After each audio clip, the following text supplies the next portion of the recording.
Okay, well, it's Friday, you filthy animals, so we're going to be a tad less serious leading into the weekend where some of y'all will get a brief reprieve from the hellishness of this end phase capitalist dystopia before Monday rolls along and you have to get back stuck into it.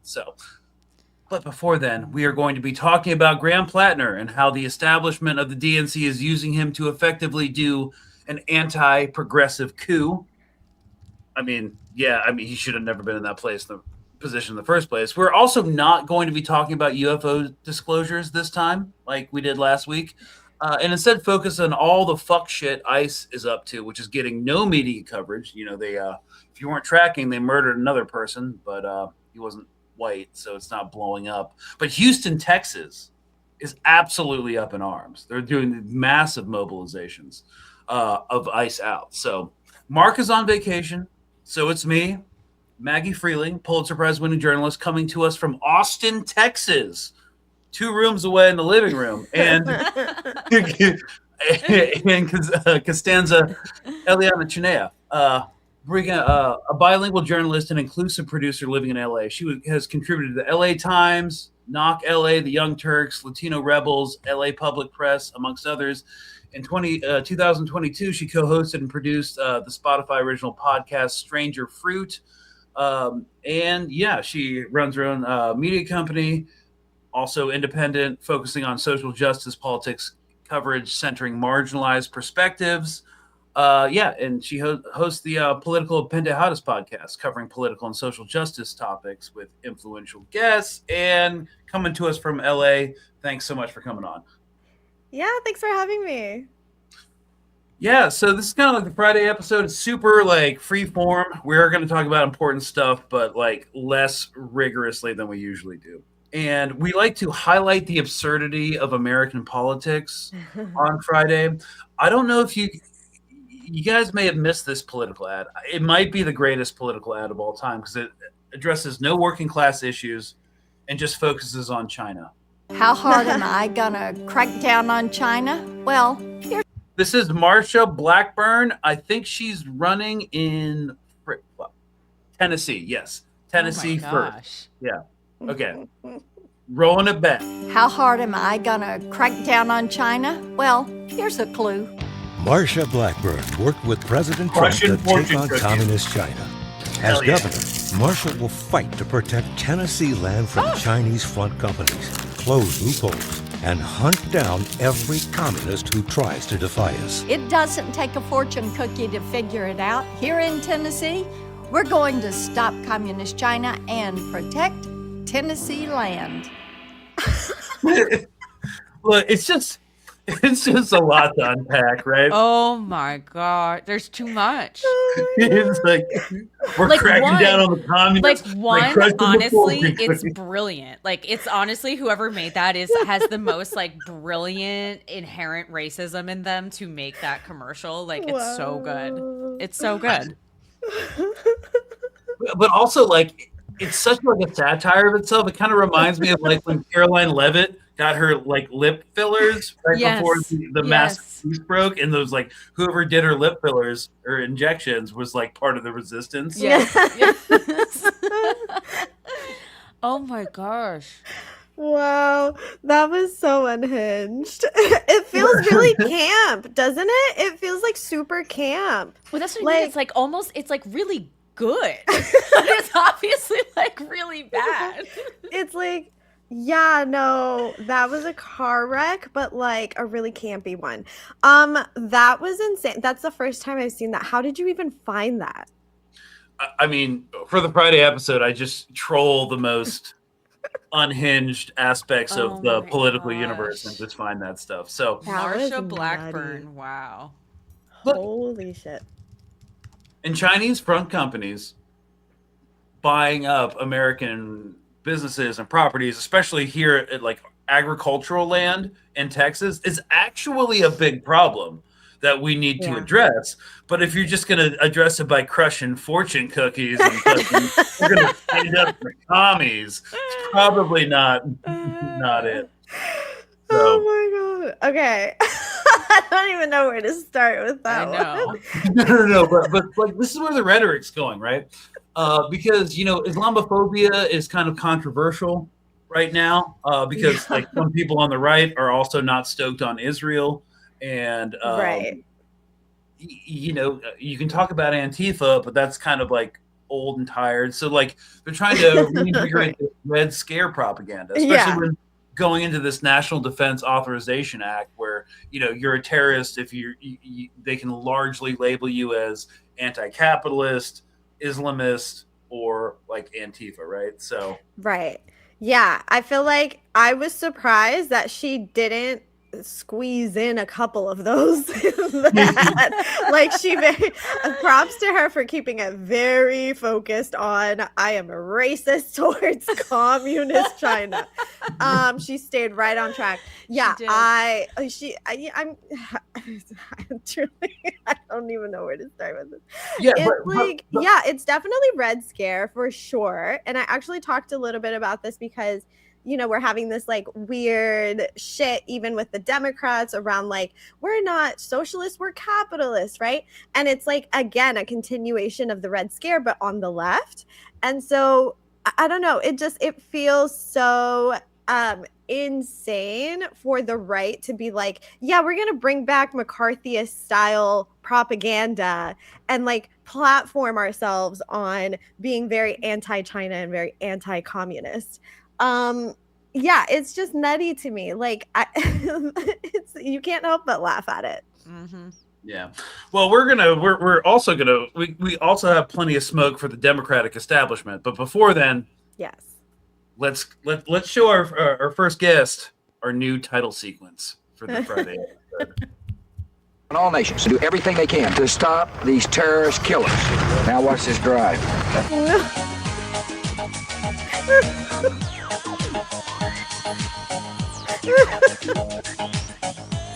I got a new strap-on harness today.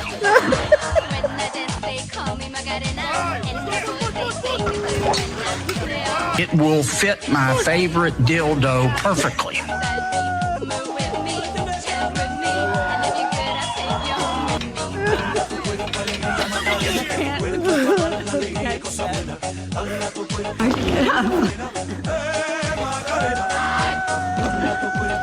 I'm going to give you the blowjob of your life, then I want you inside of me.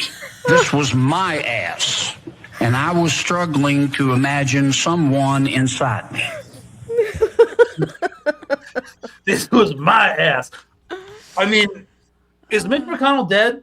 Like, are we weekend at Bernie? Won't he do it? Won't he just go to the light already? Stop teasing us. Just go. What's the latest? Let's see, 3 hours ago. I also am struggling to figure out like the inherent contradiction of like being pro-life and then dying. But like, if you're about it, bro, fucking be about it and don't die. Right, go all the way. It's not like we're the ones pulling the plug, right? Like, just go. His follow wife the going light. to China when he's on his deathbed is just absolutely incredible. Like, even your fucking wife does not like you, bro. Like, she's like, just die, please. I mean, there are turtles that have lived longer than this turtle. Like, it's just go already. And I saw that there was like a leaked video from a neighbor that like didn't realize that it was Mitch McConnell until afterwards, but like she filmed him in the like going into the ambulance in a stretcher. It looked like he was lifeless on the stretcher. So like, do they have him on life support? Is he brain dead? Like, who knows? I think that's what it is. I think he's on life support and they're keeping him alive until after whatever August 3rd, because like they need to like keep him alive for like a couple more weeks or something because of the laws of his state when it comes to like forcing elections. I'm not an expert on it, but like it's going to be a lot harder for the Republicans to maintain like legislative power and electoral power if he dies before August. Yes. So they're literally weekend at Bernieing him. It's like Black Mirror shit. Like, yeah, let's keep the brain dead politician who is older than time itself. And then it gets even crazier because then there's all these politicians coming out saying they spoke with him. And so it's like, are you lying or are they actually faking his voice? Like, are they doing some AI shit? Because one of them was even like a Dem, wasn't it? Ro Khanna said like he heard or spoke. Oh, Massey, really? someone spoke to him, and they were like, "Is it AI voice?" Like, it's crazy. Maybe. It's like it's very Black Mirror to me. This is Mitch McConnell, the luminary senator. And then the AI like glitches for 5 seconds and then keeps talking. I mean, that it would could be very accurate. But also they could just be lying because we know all these motherfuckers lie. So Yes. I mean, even like the Biden campaign kept lying to everybody about, oh, he's so healthy and he's never been more coherent in his life. And the man literally looked like he was having a stroke on stage. Like, we can all see it.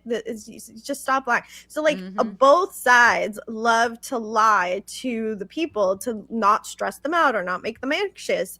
But it's like, this man, first of all, should have quit a long time ago and just like given up the seat.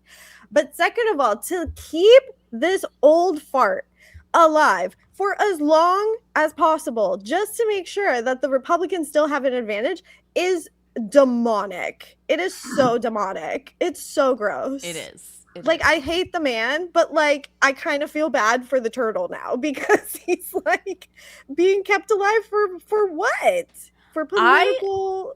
This reminds me though, like, he deserves this because he's one of those people that keeps women alive on life support to have babies, you know? So like, he deserves to just like rot on life support. To exist as a vegetable. Yeah, exactly. Like, that's what he deserves. Like, like, remember that woman that was on life support and they were like, no, we must keep her alive to full term to deliver the baby. For the baby. Yes, that was really bad. No, I mean, I don't disagree with I don't disagree with you, but it's so unhinged. Like, what so fucking time frame are we living in? This is like, this is why people say we live in a simulation, because it's bullshit like this, where like the most demonic man in politics ever, who has done like an insane amount of damage in his lifetime.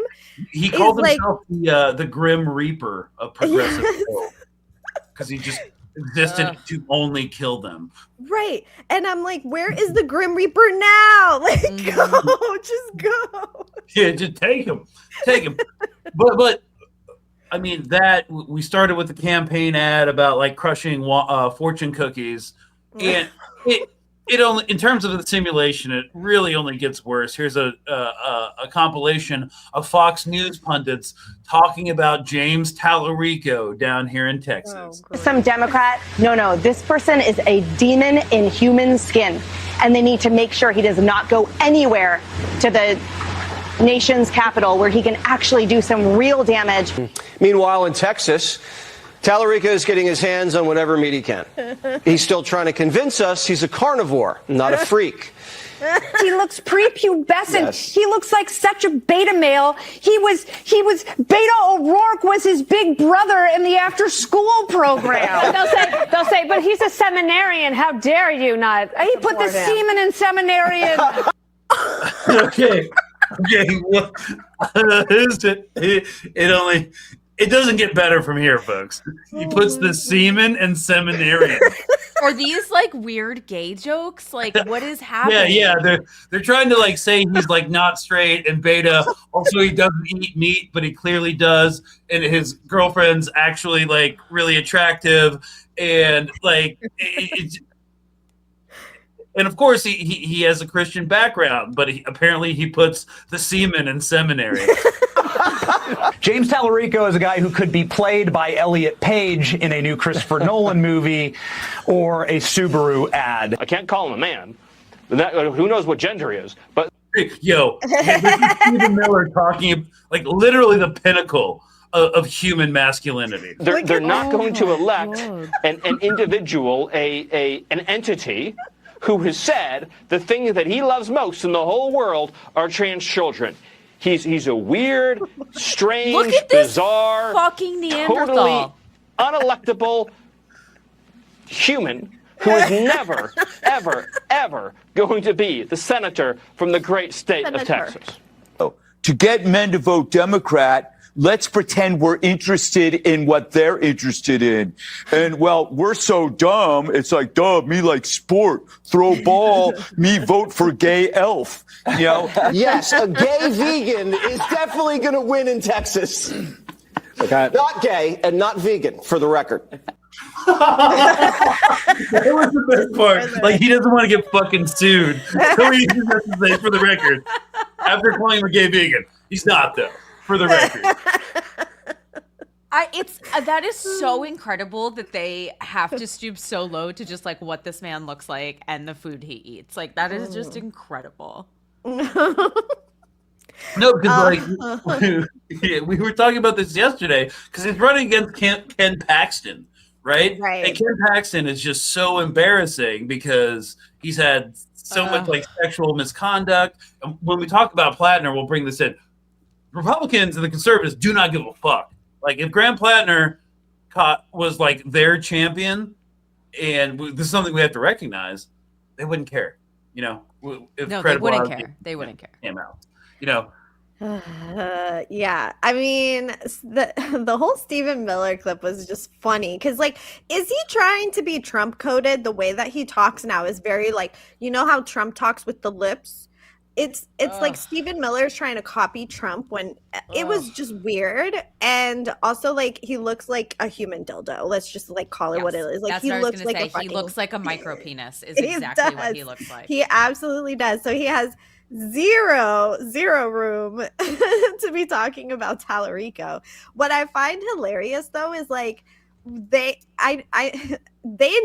think it's a joke, right? Like, we obviously think it's a joke because none of it is true, but like it's so funny that it's almost like giving free propaganda to Tallarico at this point, because it's like so unhinged. The fact that he was like, yeah, a gay vegan is gonna win in Texas, but no, he's actually not, guys. So like, please don't sue me.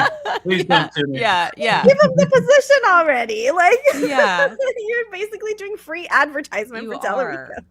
Making him sound pretty cool, a gay vegan elf. I'm like, I'm in. Let's sign me up. Yeah, it's almost like how most of like Gen Z is like pro-socialism too, pro-gay elves. Yes, they are pro-gay elves. Oh my god. Yeah, I mean, I forgot to mention something though. What was it? Your intro, your title. What did you call it? That the title sequence. Yeah. Your title sequence.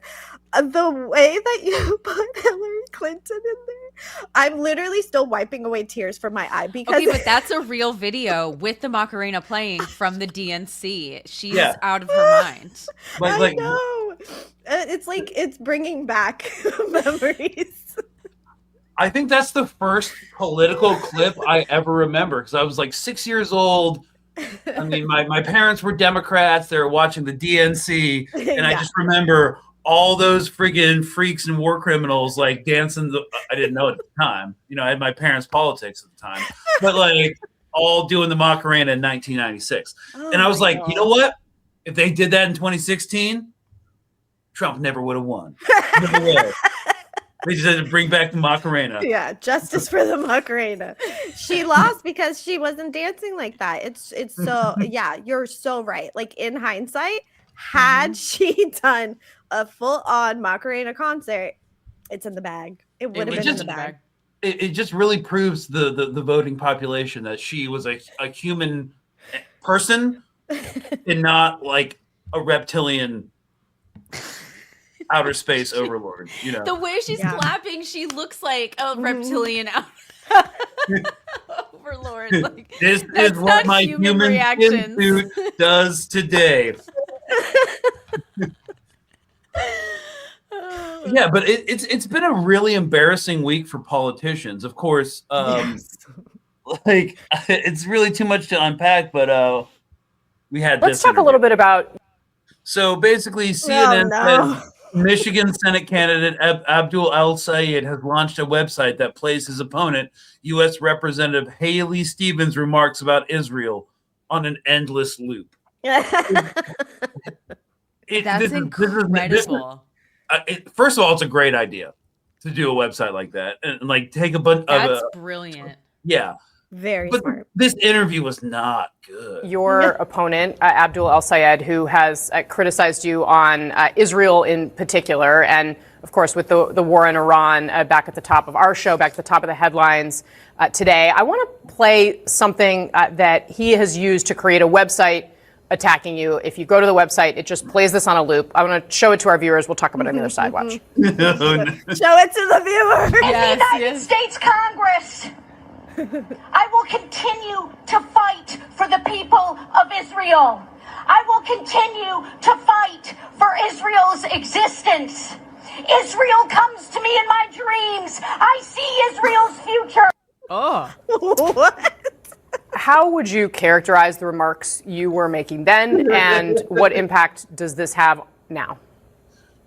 Sure. Look, I was standing with the Jewish community and a group of hostages who were in pain, people who had just gotten released from the Hamas tunnels. It was a very emotional moment. Tunnels. I haven't heard about the tunnels. I know. That minute. just totally stood out. This like brought me back to late 2023 when everyone had tunnels. Everyone had tunnels then. What about the tunnels? And I have been certainly very dedicated to standing by all Michiganders who have experienced pain as a result of a war that was started multiple years ago, and frankly, a war that Benjamin Netanyahu has mismanaged. I mean, that's where they're going now. They're blaming it on Netanyahu. But anyways, Lord, you know, as our resident Jewish correspondent, do you see Israel in your dreams? I see something in my dreams today in Israel. Oh God. Again, like, where do we even start with these people? First of all, I hate the way that she talks. It's not the accent. It's the way that she speaks. Like, I don't know. It's like she has cotton in her mouth most of the time. And then like she's trying to like come up with the right words, and it's like mixing with the cotton mouth situation. Like I absolutely hate it. As a professional debater, watching her try to debate was like, oh, it nails on a chalkboard. That's number one. Number two, again, with the conflation of the Jews and the Israel, right? Like you didn't say shit about Jews in that situation. You were talking about Israel and AIPAC. What you the fuck see it in your dream? Yeah, like, and then to mix it in with She the sees Hamas those money tunnels. bags in her dreams. I mean, it's insanity. And it's like, yeah, let's continue to, first of all, conflate Jews with the government of Israel. Like, yeah, that's playing out really well. And then again, like you mentioned, to try to pin it all on Netanyahu when it's like, it's the entire Israeli cabinet that is the problem. And Israeli society has been studied to have genocidal tendencies to the tune of 75% of Israeli society. Like, this isn't a Netanyahu problem. And the fact that she's like continues to pin it on him, I think there's like, this is my conspiracy. Let me put my tinfoil hat on. Okay. I think that establishment Democrats have had some sort of meeting to be like, yeah, we're not going to go full like anti-Israel, but what we can do to win voters back, especially progressives, is to blame it all on Netanyahu to make it appear like, yeah, we see what you guys are saying. Like, we totally agree it is a problem, but it's not Israel that's the problem. So they can keep getting AIPAC money. It's Netanyahu that's a problem. So as long as they pin it all on that guy, then, you know, we're in the clear. We're going to win back voters, right? That's my conspiracy, that they had a meeting. There's some sort of memo going around where they're like, make sure to pin everything on Netanyahu. It's sick. It's truly sick. Yeah, it's kind of like, let's get Hitler out of office and replace him with Reinhard Heydrich. You know, the butcher That's exactly what it is. Right. We'll keep all the rest of the Nazis in. Just get rid of the head Nazi, right? It's the trickle-down economics of politics that I fucking hate, where they're like, as long as you take out the head, the rest of the Nazis are cool. Yeah. Well, we just saw that, like, you know, this idea is like you cut the head off the snake and the body dies. That's actually not something that's ever existed in human history, not in military history. That's what they just tried to do in Iran, history. isn't it? Yeah, that's exactly what they tried. Yeah. No, they do it all the time. My question for you, as someone who professionally debates, I know you're preparing for a new debate. I mean, I've been seeing you come up on Jubilee, and when Dave Rubin was just getting his ass handed to him, like the camera angle on him had you right behind him, and I was just like watching the debate via your facial expressions. Like that was so embarrassing. Like these guys come on, no prep, just like stroll into these debates thinking like they're going to do what? So my question is, like, as someone who professionally debates people on the right, do you see it making any difference? Like, why do you do it? Yeah, and I actually really do like this question because I think we should keep this conversation going. I think that debates have their place, but they're not like the revolution, right? Like I'm not doing anything revolutionary when I go on a platform like Jubilee, which is a for-profit company, right? Like there's a lot to say about Jubilee itself and like how they could change the way in which they do things to make it a little less of a sport and more of like actually effective debating. But that aside, there aren't really a lot of places, especially safe spaces, to be able to properly debate somebody on the right without it turning into a fisticuffs, right? Like there's not a lot of places where you can do that. And I do think that it is important to confront the reality of the situation, which is these people exist. These people are voters. These people are out there. They have podcasts and they have a lot of listeners. Like Dave Rubin had like 1 million plus, maybe 3 million subscribers on his YouTube channel. And so as much as I think they're idiots, they have an audience. And I do think it's important to confront them.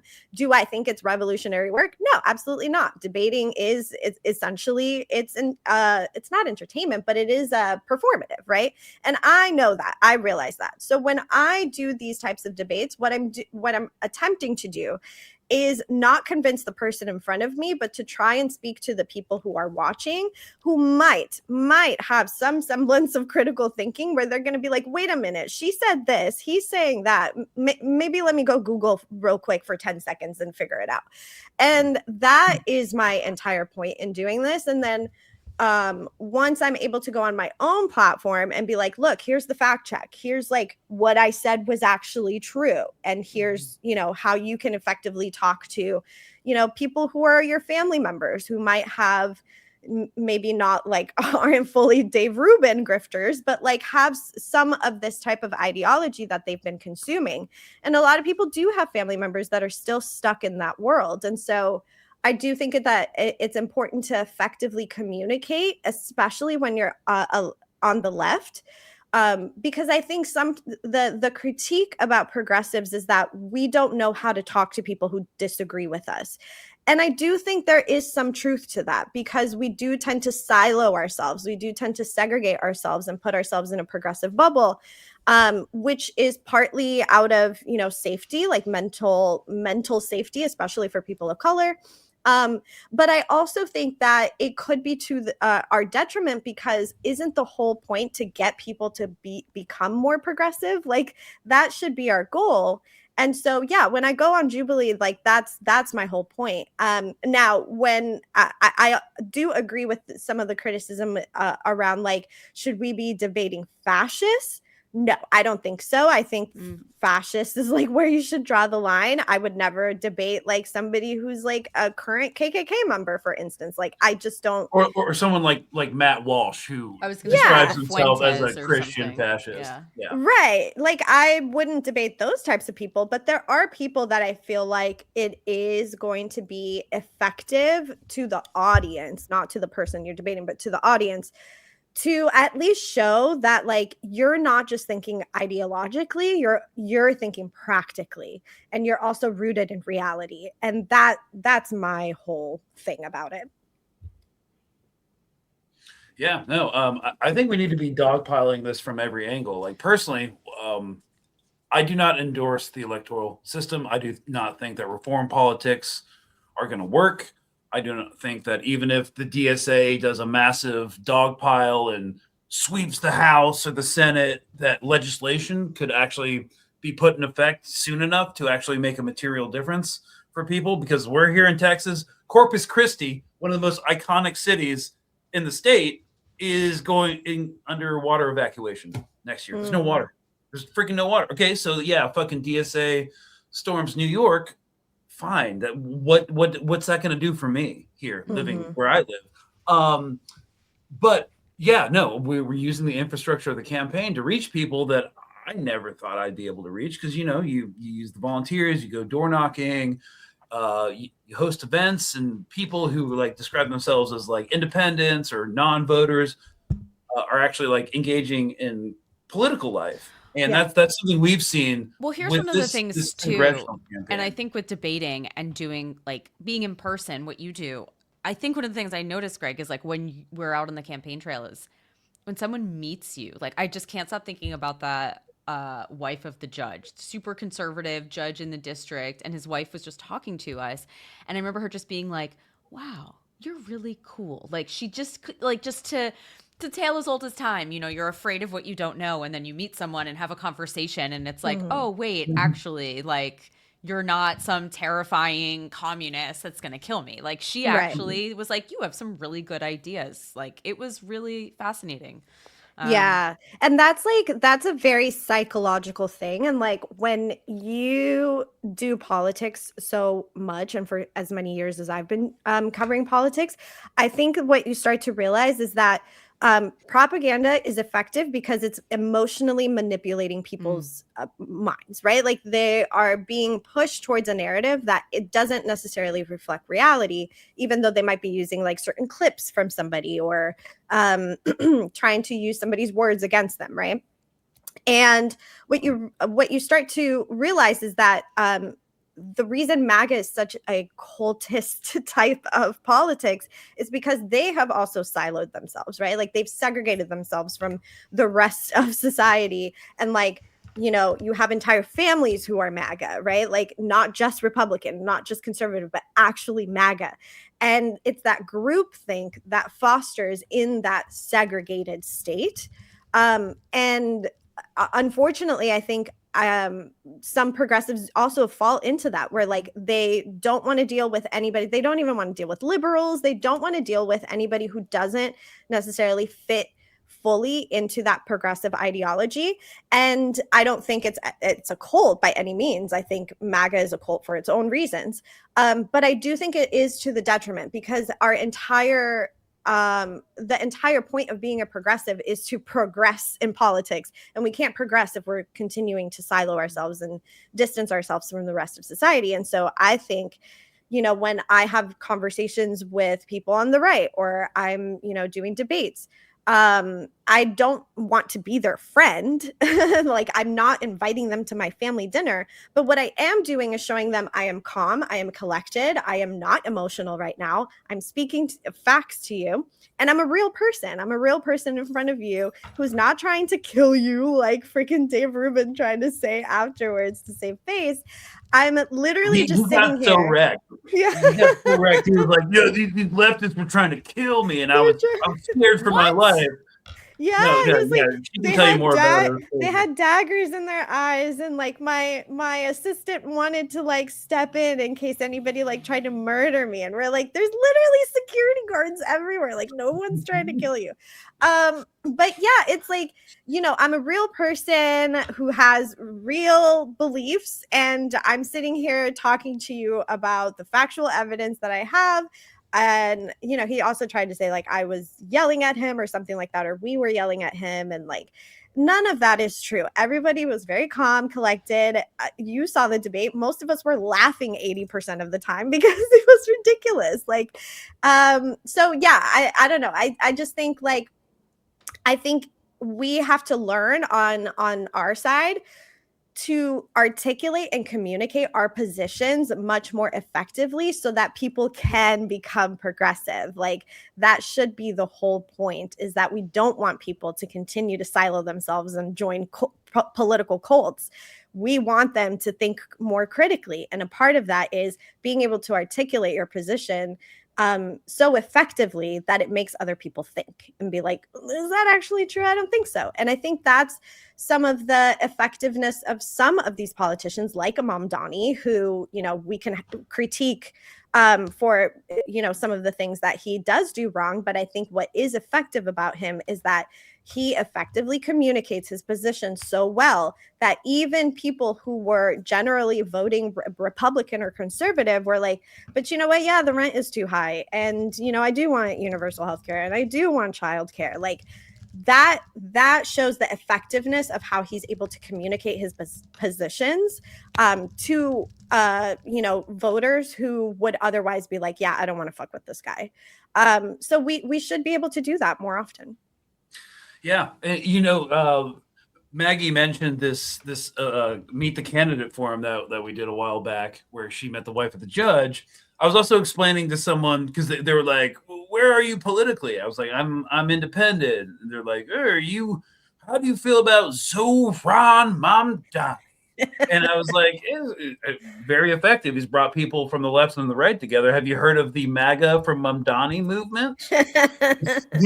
So does that really exist? Yeah. It was a whole thing. Yeah, it's kind of like New Yorker. Yeah, it's kind of like the Bernie bros that ended up voting Trump because Bernie didn't get on the ticket, right? And people at the time, they were like, what the fuck? How could they support Bernie and then turn around and vote for Trump when he didn't get the nomination? And it's like, because Bernie was effectively talking to the reality, and the reality was billionaires are taking over, you know, we don't have universal health care. Like, he was speaking to the reality of people and he was effectively communicating it. And again, we can critique his other things, especially around Israel, but we have to learn how to do that as well. Like, we can't just assume that, oh, these people are idiots and they'll never understand. No, they get it. They get the reality. They're just so propagandized mentally that we have to learn how to communicate in a way where they can start critiquing the propaganda that they've been consuming and stop trying to attack us for being the bad guys, right? And I think that's what people like Bernie and Mamdani do really well, to where even people like MAGA cultists will be like, you know what? He's got a point. I kind of like this Mamdanis. These Mamdanis. But here's the thing: we have to recognize that the reason that Trump was such a political force is because they believed that he was literally a class-based revolutionary figure. Yeah. Like they thought he was going to come in because he called a spade while still being a spade and not from being a spade, but he called it out. And then he ran on draining the swamp. Yeah. While surrounding himself more actively with more and more swamp creatures. But that's why they thought he was a revolutionary figure. Just like some people thought like Bernie was, or Mamdani was, or is, or whatever. But like, we need to actually really critique these like singular revolutionary figures, because what the fuck happened with Graham Plattner? Yes. And that's a really good point, because I'm always talking about like, yes, let's be balanced in the way that we talk about these politicians, because one, they are not celebrities. They are not above critique. And two, even the ones who are quote unquote doing things right, which in this political sphere is like, so the perspective is all out of whack. We should be able to get out of this like individualistic savior mode where like this one guy or this one girl is going to save our entire political system. And I feel like some progressives are falling into that when it comes to Mamdani, even though it's only been 6-7 months and he has effectively gotten a lot done. I think they're still putting so much on him of like, he is the one and sole person that can like get all of this stuff figured out. And like, we're going to be at such a great state, blah, blah, blah. That's not too fucking different than the Trump MAGA cult that believes that Trump is going to fix all their problems. And like, you know, they're starting to like get away from that now, but that's not that fucking far off. And so I do think that we are still as a society so individualistic that we do believe that one person can fix our entire political problem and system. And that's not true. And what we actually need is that like revolutionary shift of we need to have as many people as possible like revolutionizing the way in which we do politics. And I think that DSA is trying to do that. Is it effective? I don't know. I think it's kind of sort of working in certain states. I don't think they're as effective in other states as they believe that they are. But I do think that I will just say that DSA is very effective, and their primary concern is just getting their candidates elected in terms of like enacting policy and like holding their political darlings accountable. There's less of that. Exactly. Yeah. And that's where I think that individualistic thing of like, yeah, as long as we just get this one person out there and we make people believe that they are going to fix all their problems, then that's the goal and that's the be all end all. And I personally don't think that's true, because we do need to hold people accountable. AOC, for example. Yep. I'm like, girl, what are you doing? Like, you have all of this influence and you have all of these eyeballs on you, and you're focusing on a presidency when you haven't even like effectively done your actual job. Like, I don't know. It's the whole thing. I think we just need a mentality shift, because the United States is known, and Americans are known for being very individual minded and very like one person can, do all of the, we have CEOs where it's like, yeah, the CEO turned the company around. It's like, but what about all the other fucking workers that, like actually turn things around? Part of the problem, it's kind of like the Obama effect, where it's like so many people don't see enough representation of themselves or their beliefs when that like one person gets in, right? Like AOC, she was pretty terrible from the beginning. However, it was excused for so long because to see a young Latina in office, I'm from New York, so I was working in a Latino office at the time. It was like that, when you were at Latino USA, yeah. So everyone there was just like over the moon, and it was like, I've seen Maria Hinojosa, my mentor, just never really criticized her because it was just this incredible moment, right? So it's like, I think that's how Plattner happened too. It was like, it was this moment, he was going to be the guy, and like, and I'm just saying, we as the collective, we just overlook these things because we're so excited to have the representation. Yeah. No, I think that's super, super valid. And, like talking about Plattner, I think the thing about whiteness is that it's always going to platform itself. And especially in a place like Maine, I don't know the full demographics. 97%, I believe. That sounds about right. Like that was about white. That would have been my guess. It's definitely like it was going to be a white person anyway.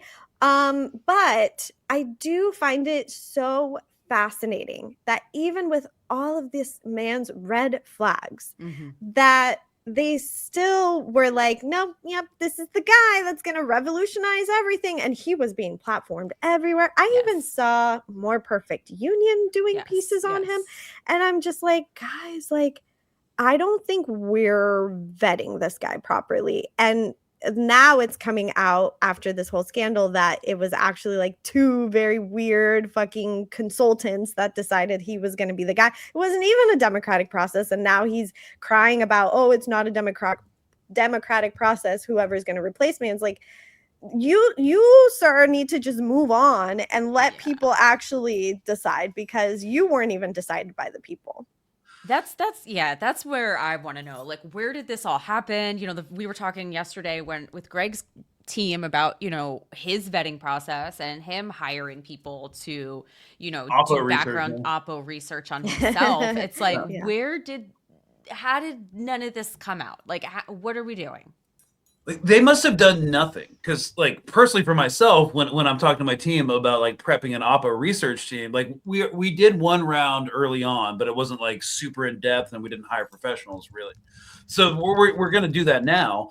But yeah, I was like, this is the problematic shit in my backfield. Like, I had a colorful youth when I got out of the army. I was really fucked up. I didn't have Reddit. I wasn't on social media, thank God. But like, how do you not say that? Oh, by the way, I've got a Nazi tattoo. That could be an issue. Like, Like, where was the Oppo team? Like, did he lie? Like it was just insane. But then he became this like scion of this massive movement of disenfranchised people, all to be taken down. I don't want to call it an op, but it does have some op shit. But one of the things we need to do that I really want to hone in on, we need to end veteran exceptionalism, right? Yeah.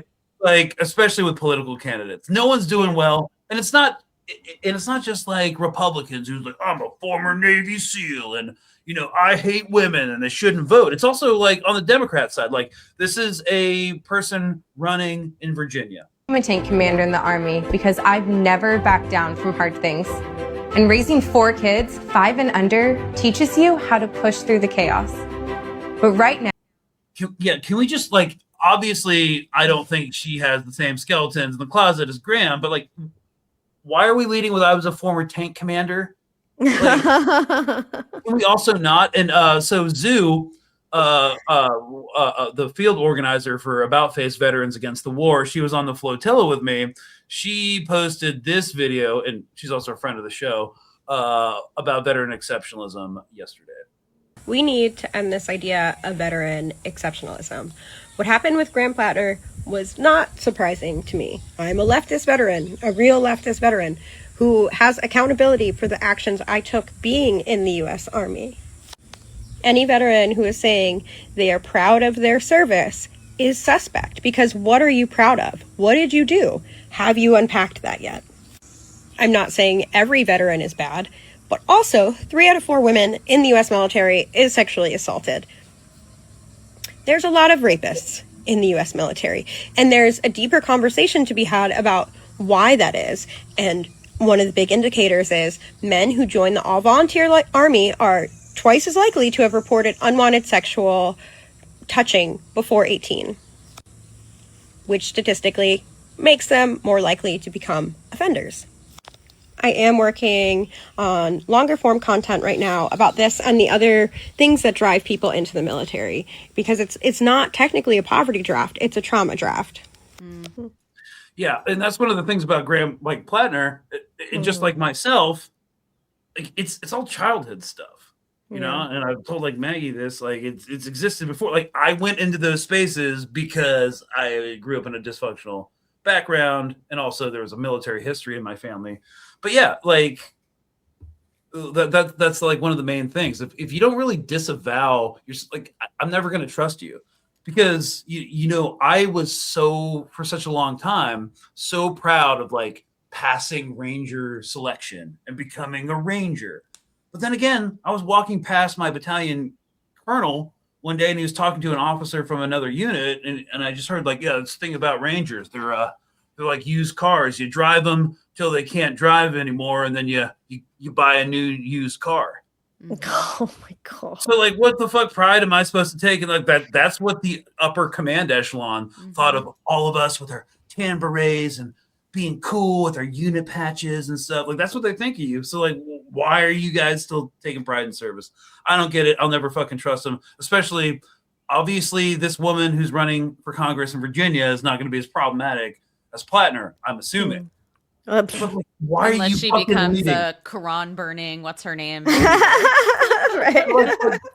Yeah, Valentina Gomez. But yeah, it just needs this. We just need to stop the whole vet thing. And like the whole, I totally agree with you. And I don't know. I don't know if I've ever told you this, but I did go to high school in Houston, Texas. And it was right after 9/11. I was a freshman. It was my first, like I had just moved to Houston. I was brand new to like, you know, coming right out of middle school from the Midwest. Like it was a whole thing. And when 9/11 happened, we literally had like brand new TVs, and all the teachers were like, yeah, we're so happy that we got the money to have these TVs. And the first thing they do is live stream the freaking towers being taken down. And like that entire year, I just remember so many of the white men enlisting specifically because they had racist ideology against Arabs. And they just wanted to go and murder Arabs. Like that was the ideology in my high school, at least in the suburbs of Houston. And so I do find it interesting that like when he first enlisted, it was 2003, 2004. It was like right around that period of time where it was like very Islamophobic ideology. Well, that was 2003 was when the Iraq invasion. Yes. Right, exactly.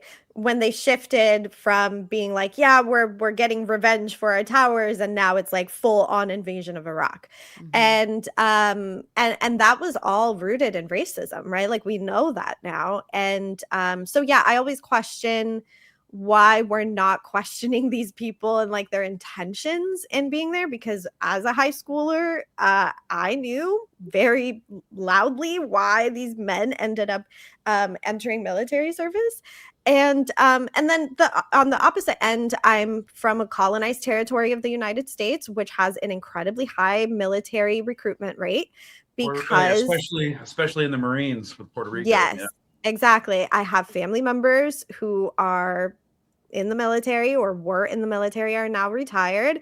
One of my cousins ended up joining the National Guard and was heavily bullied by my other cousins because we are very anti-war and very anti-imperialist because we are anti-colonialist. And so it's a very interesting thing for me to see just how many Democrats are starting to embrace these like military politicians.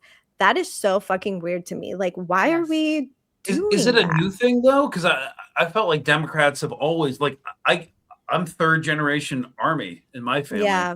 Everybody was like anti-racist, freaking, pro LGBTQ plus, like back in the 80s before it was even like mainstream. But they still were about the national defense state. Right. Well, now the difference is they're coming and saying that they're anti-war vets. They're not saying they're anti-imperialists, which is what made the difference. They're coming and saying, I'm a veteran, yes, but I'm anti-war. So this is the difference now, I think, that like more of them are coming out. Yeah. And I think that's what I'm trying to wrap my head around is like, I'm trying to learn it. Like genuinely, I'm trying to understand it. From my personal experience, I don't. And so I would like to talk more about this because I do think that it is a deeper conversation that we need to have just as progressives. Like, why is this happening? And like, why are we not holding them more accountable? Because I'm not against them actually running for office, but I do find it interesting, like the gaslighting that's happening where it's like, no, they're the perfect person to like, represent the party. And it's like, why? Like, I need to understand the ideology a lot more than what they are presenting to us because it feels very watered down. It feels very like dismissive.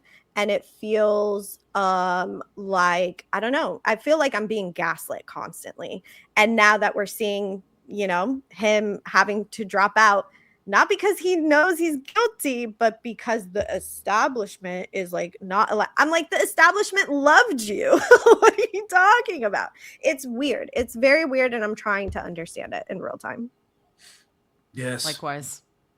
Darvo type stuff. Like I didn't prep the friggin' his resignation video, but again, like I said earlier, it was just like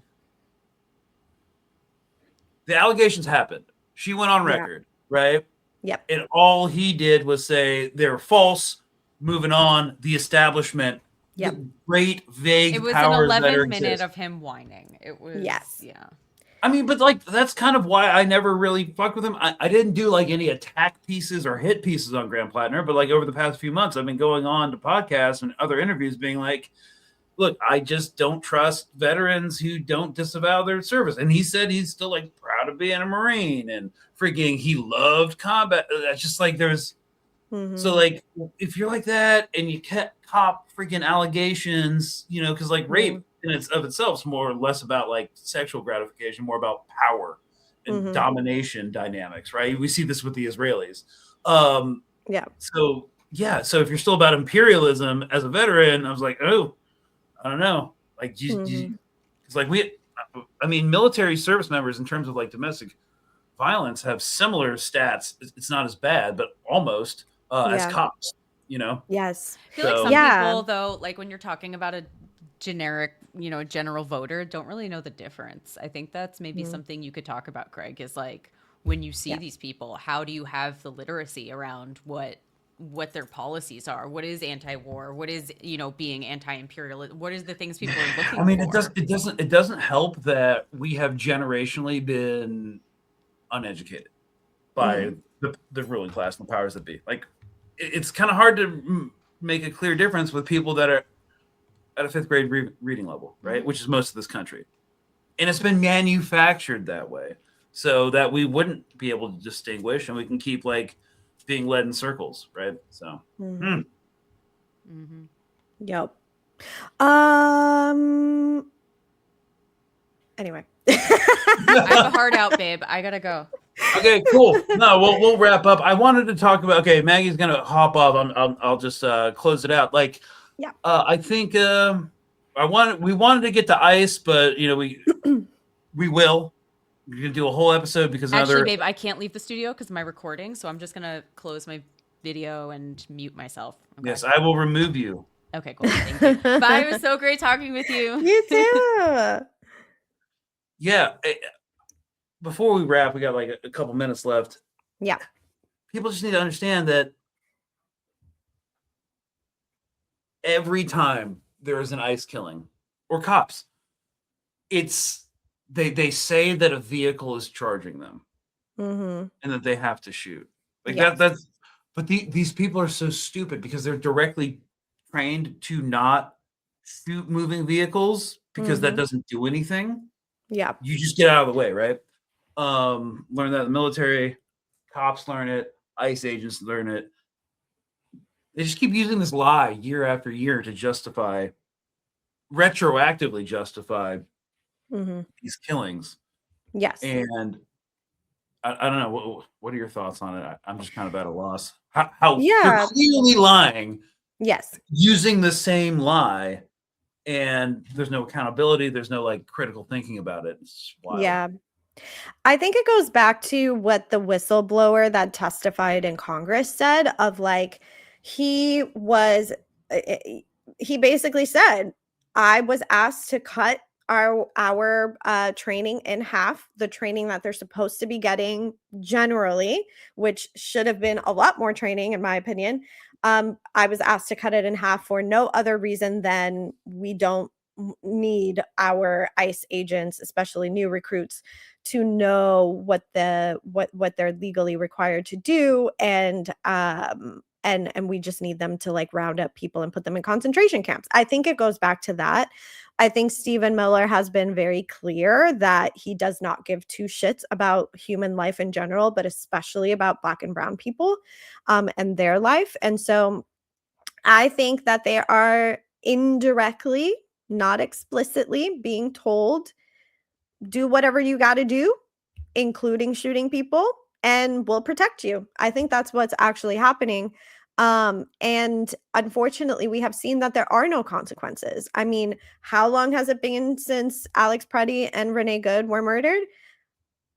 Nobody has been held accountable for that. I think the ICE agent was on desk duty and now he's back on the field. When it comes to Renee, like, I don't think that this is, I think it's pretty black and white. Like the administration is telling these ICE agents, go out there and do whatever you got to do. And if you're going to shoot, you're going to shoot, even if you're not supposed to. And it's also worth mentioning because you recognize some of the guys you went to high school with just wanted to sign up to kill people. Like, yeah, like ICE agents. Yes. Yeah. They're being recruited specifically based on their ideology. I think there was that journalist that came out and said, you know, she did that experiment where she was like, let me sign up for ICE just to see like what their vetting process is like. And she signed up specifically because she also like gave them every chance to, get rid of her. Like she intentionally pissed hot too. Yes, exactly. And she was like, let me see what happens. But she did admit that like her application, she put forward the fact that she did have military training. And I think that that's what they're looking for. They're looking for people who either have military training, have some sort of law enforcement training, and have a very specific ideology of, we don't care about these people. And that becomes really clear, not only in their application process, but in the interview process, if they even have one. And then the whistleblower was saying that, you know, these agents were half trained and were explicitly told not to follow the Constitution or the law, like general state and national law. He literally said they were telling these agents not to follow the law. And so, yeah, I think it's very clear what their intention is. Like, they want this, and this is good to them. Like, they're claiming, Stephen Miller specifically is claiming that this is what their voter base wanted, even though their own voter base is like, yeah, that's a little too much. Like, killing people in the street, that's a bit too much. Like, you roll it back. This is what I voted for. Right. And they're all over my comments section being like, yeah, this is what I voted for. Like, and, you know, I debated pro-ICE people on Jubilee, on Middle Ground, and they literally told me to my face, yeah, I don't actually care. I don't see these people as humans. They literally said that with the camera rolling.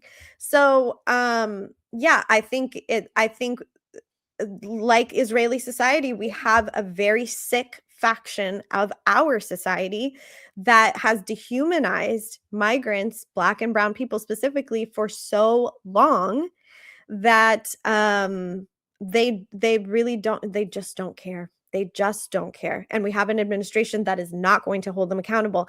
And even if it was the Democrats that were in power, I don't even think the Democrats would effectively hold them accountable. Well, I mean, we can look at history and structures of power too. Like, Obama was the reason that 90% of ICE detentions became for profit. Right. Seems like a bad idea, personally. So yeah. And a lot of people, I think what really bothers me is that a lot of people are still on this horse of, well, this would have never happened under Kamala. Kamala literally said at the DNC, I want to make the most deadly military force in the world. Lethal. Yes, lethal military force in the world. And then everyone was like, yeah, USA, Exactly. USA. All these liberals, yeah. Literally. So, like, what war was she anticipating? And She also called herself top cop, which is not great when it comes to like holding ICE officers accountable. Exactly. And she was hopping on this bandwagon because she wanted more Republicans to vote democratically in the election. She was hopping on the bandwagon of, yeah, we need to close the borders and we need to have more deportations. She was for a lot of what is happening now. Would she have cut the ICE agents training in half? And would she have, ramped up ICE raids? I don't think that part is what she would have done. She would have done it much more covertly to appease the Republican base, the conservative base. But this version of our current reality would have still happened under her. No, yes. And like, would the Iran war still have happened? Yeah. The first strike packages for Operation Midnight Hammer last year were developed and planned under the Biden administration. Okay. Yeah. Would the Iran war still be going on under a Harris administration? I don't think so. There are material differences between Democrats and Republicans. That's not like the Republicans are always going to be way more egregious and way more violent towards marginalized communities. Like, yes. There's no argument over that. But when we say like the one party system or the uniparty system, it's like they all work together in a dynamic that really doesn't challenge itself. Yes. Okay, there are material differences, however. So, absolutely, yeah, and yeah, so that's just something we have to recognize. But ICE would still exist and still get more funding. The military budget would have gone up. More social welfare programs would have been cut under the Democrats because they do not resist the push for Republicans dismantling them. And this is what we have with the ratchet effect. So, going forward, this is what we're kind of looking at. But I think we're seeing some tangible changes on the ground. I think a lot of people's ideas are starting to shift. At least that's what I'm seeing when I get off the internet. When I get off the internet and start interacting with humans in person, I'm starting to see changes. Would you agree? Yeah, I think so. I think people are pretty sick of everything that's going on right now. And the shift is definitely starting to happen. So I would definitely agree with you. Yeah. All right. Keep pushing, y'all. Agitate, educate, and hopefully organize. And look, if you're not working this weekend, it's okay. If you take some time off and don't check the news and bear witness. We've been doing that for years now. It's not doing anyone any favors. So take the weekend off, y'all, if you can, and we will see you Monday. We're either doing an Iran thing or a Cuba thing. Because if you don't know, a lot of shit and assets are getting staged in Haiti, and half of Port-au-Prince's International Air Force is now seconded, or airport is now seconded to U.S. military use because it's only a 2-hour bombing run away from Cuba. So we're gonna keep looking at that, and in the meantime, I hope you have a great weekend, y'all. And thanks so much to Eliana Chinea for coming on. Thank you. Yeah, and you should definitely follow her. We'll link all her socials and her podcasts in the description. Cheers, y'all.